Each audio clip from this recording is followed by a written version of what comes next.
haddii aad rabto shaqo fiican ama inaad noqoto HR professional wanaagsan, waxaa jira 5 skills oo aad u baahan tahay.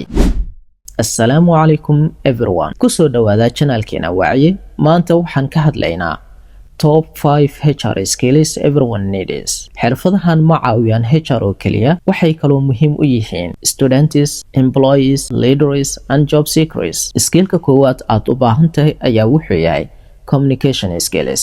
HR waxay la shaqaysaa dad badan maalin kasta. Sidaas darteed, speaking clearly, listening carefully and respecting others waa very important. Qofka si fiican u hadla wuxuu abuuraa trust iyo professionalism.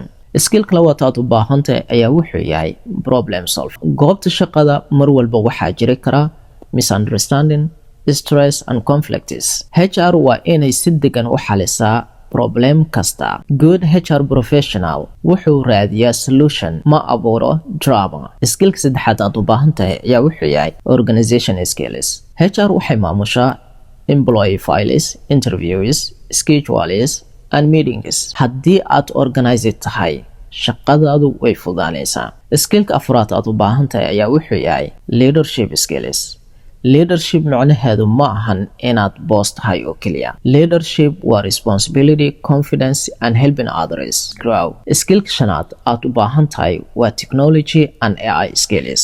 Maanta companies badan waxay isticmaalaan AI tools, HR software and online systems. Haddii aad barato technology iyo AI, waxaad heli kartaa advantage weyn mustaqbalka. Haddii aad rabto inaad ku guulaysato HR ama business, improve your communication skills, learn leadership, stay organized, practice problem solving, and learn technology. Small skills today can create big opportunities tomorrow. Mahadsanidin daawashadeena. Subscribe channelkeena Wacyi. Follow for more HR and business content.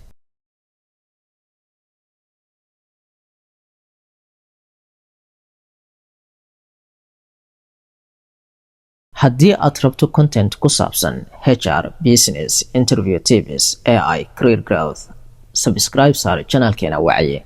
Follow for more HR and business content. Thank you.